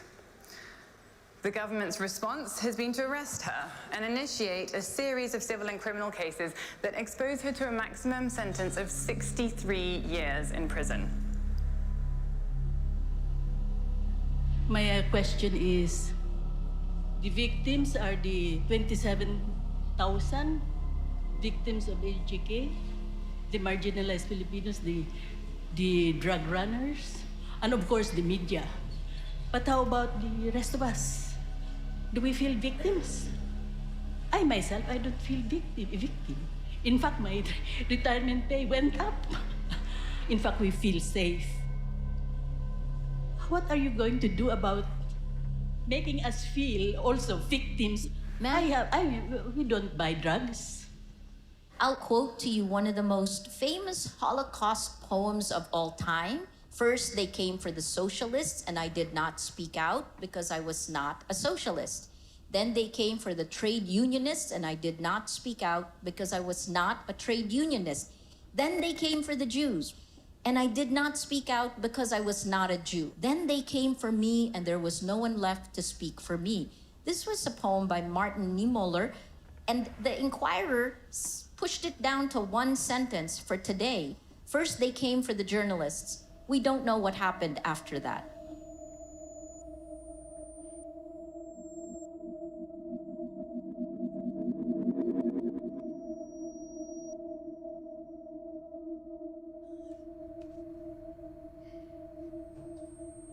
Colleen was asking me, as your sister, if our lives have changed, or if we've had to make adjustments based on what's happening with you and your safety. And are we safe? She actually asked, are you guys safe? And I think that your friends didn't even realize how dangerous it is for you. Relative. A relative. And funny that you say it that way, because I did tell her you dismiss. I'm not dismissing it, it's just done. We've dealt with it, we know what can happen, and I'm okay with it. And even that resignation, I know you don't want to worry mom and dad or the siblings or... Because no one else really needs to know, right? And that your life is in all we danger? need to know is just we're doing our work. That's...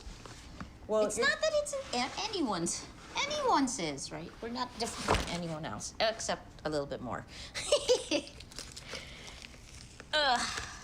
This year, when at the trial watch, Jason Rizayan, who was in prison for 500-something days, and then Mohammed Fahmy was in Egypt, and he was in prison for 348 days. And so that was the first time where I really had to figure out, okay, I have it. Am I okay with this? If this happens, can I deal with it? And it took me a little bit, but I can deal with it. And so we keep going. And I forgot this. Bummer. Shucks. Could I forget it? It's a very real possibility. Your actions, what I do will determine how real it is. I mean, intent is always there. And I think part of what will give us a better defense is if we're not afraid, because the first factor is to make you afraid, and you shouldn't be afraid. And if I'm not afraid, I'll be a much better I'll actually prepare better for the worst case if I'm not afraid. And the only way to not be afraid is to understand the worst case scenario and embrace it. I mean, you're prepared to go to jail? Are you prepared to... No, the point is that You know, we'll I don't never want to get see there. you becoming a martyr in all of this. And this is a stupid conversation. I don't like this. I think you're talking about reality. No, but I've already done this. I've dealt with it Not with already. me. I know, but you don't need to deal with it, and you shouldn't deal with it. Well, that's not fair. No. Why are you crying? Because I'm scared for you. Yeah. But you shouldn't. We're okay. We're ready.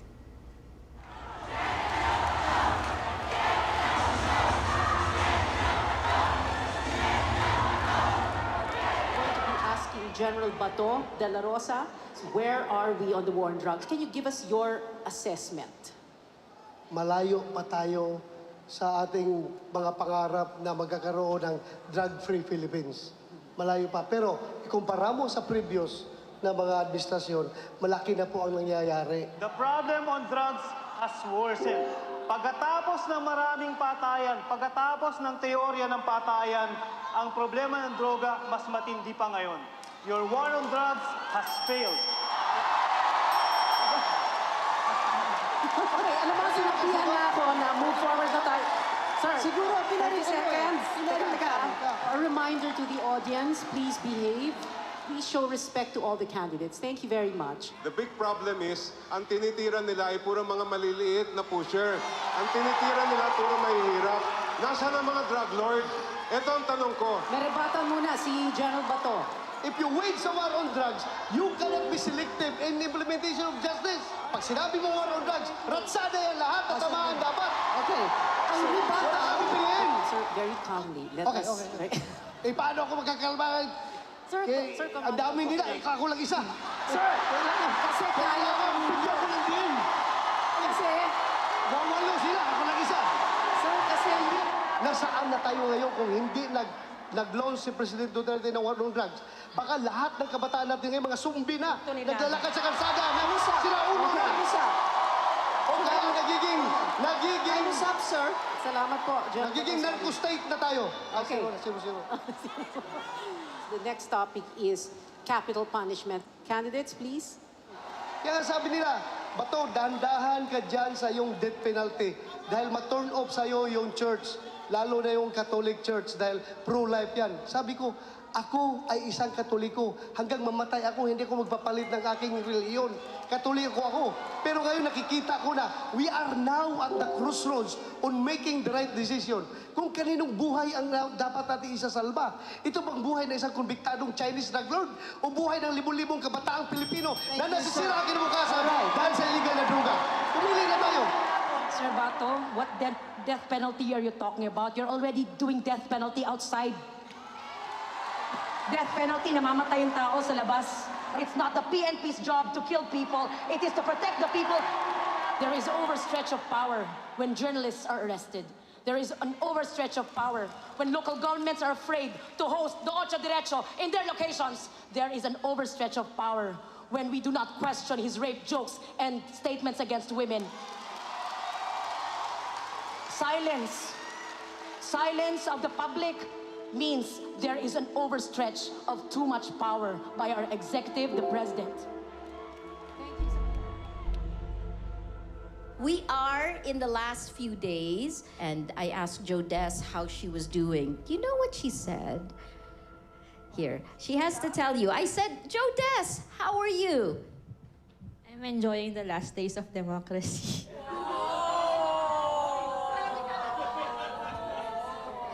Ano kaya ang sasagot ko doon? Diba? I am enjoying the last days of democracy. All right.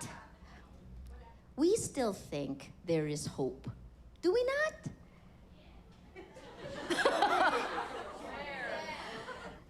You want to be positive because... Oh, my Lord. Look. Smile naman. Promise. It could be surprising.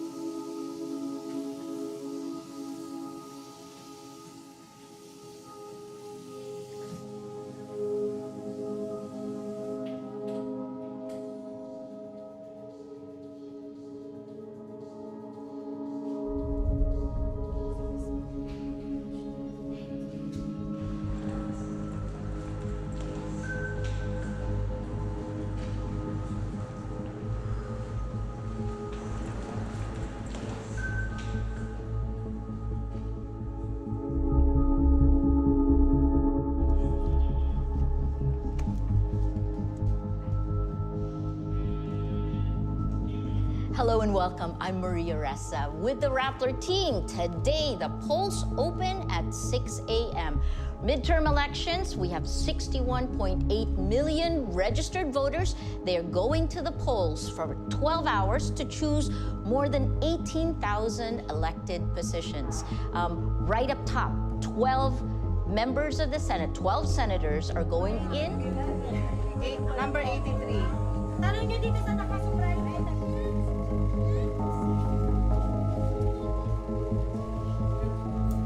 The Senate hopeful, Bato de la Rosa, has actually voted. This is Pia's photo of him voting. There's also this, I don't know, a fragmented opposition, for instance, because Ocho Derecho, right? So, Right. In Davao, the Duterte children set to sweep local elections. That doesn't seem like too much of a surprise, right? Vote buying as well as obstruction of justice. These are questions that we are going to ask the Quezon And Police. he is set to consolidate his power. That's why the Senate race is so important, because then we'll see if we can actually balance what the president is doing. The Senate is a last standing independent body in terms of voting for what President Duterte wants. If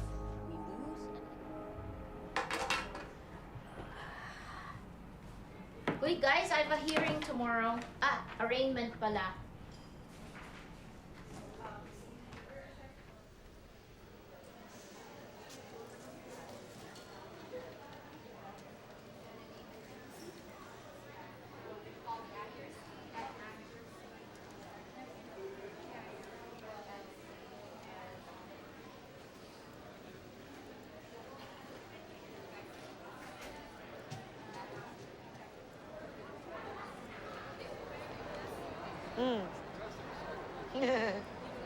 Yeah, well, act normal. Life is normal. There's bigger wars. Continue the fight. And the headline, opposition bets failed to get in the Magic 12.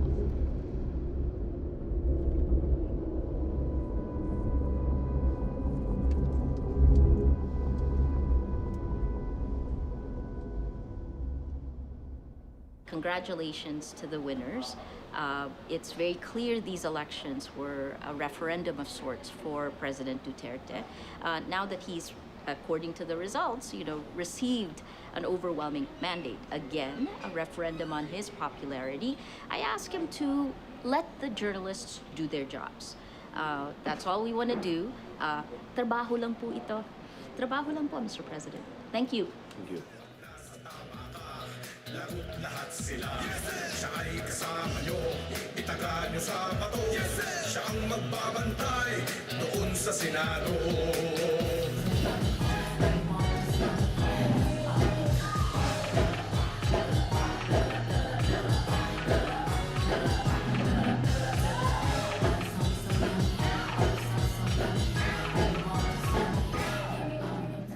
President Duterte is president. The institution has morphed. The man hasn't changed. The legislature, the executive, the judiciary, the checks and balances, well, they're bending to the man. So there we go.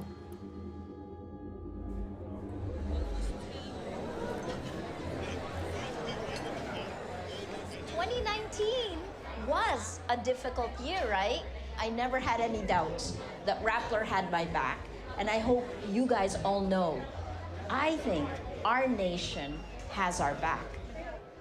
You can't fight monsters by becoming monsters. I'm quoting Bono. And what prevents us from becoming monsters is one word. It starts with L. I love you guys.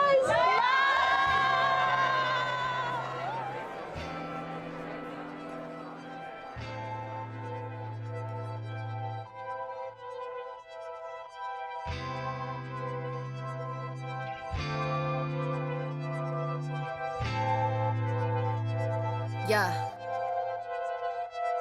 If I fall, I stand up. Break these walls, I rise up. Even when I lose it all, I always got my eyes up. They praying on my downfall, but I'll never give up. 1,000 cuts won't be enough to keep my fists in these cuffs. And I'm never breaking down when the odds against me. Blind girl, gold crown with the gods within me. Yeah, I was a flower that bloomed in the dark room. Flows like monsoons from the womb. When I write, move runes and resume. I grew till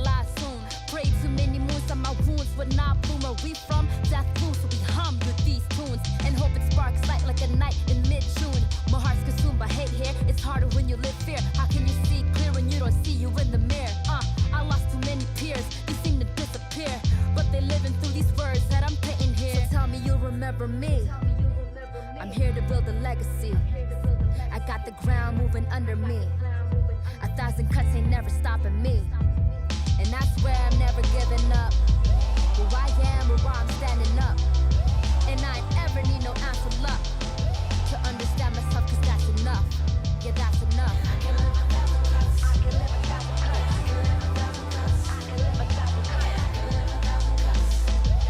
Then live a life just covering up.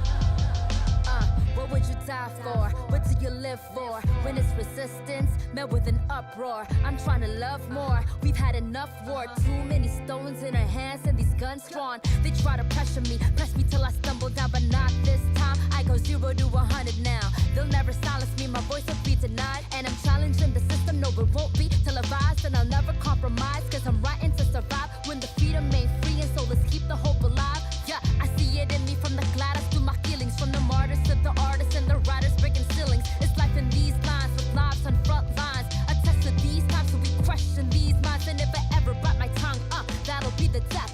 Everything I stand for, no, it won't be any less than PS. Tell me you'll remember me. I'm here to build a legacy. I got the ground moving under me. 1,000 cuts ain't never stopping me. And I swear I'm never giving up. Who I am, where I'm standing up. And I ain't ever need no ounce of luck to understand myself, cause that's enough. Yeah, that's enough.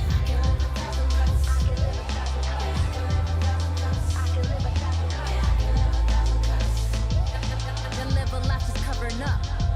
And I swear I'm never giving up. Who I am, where I'm standing up.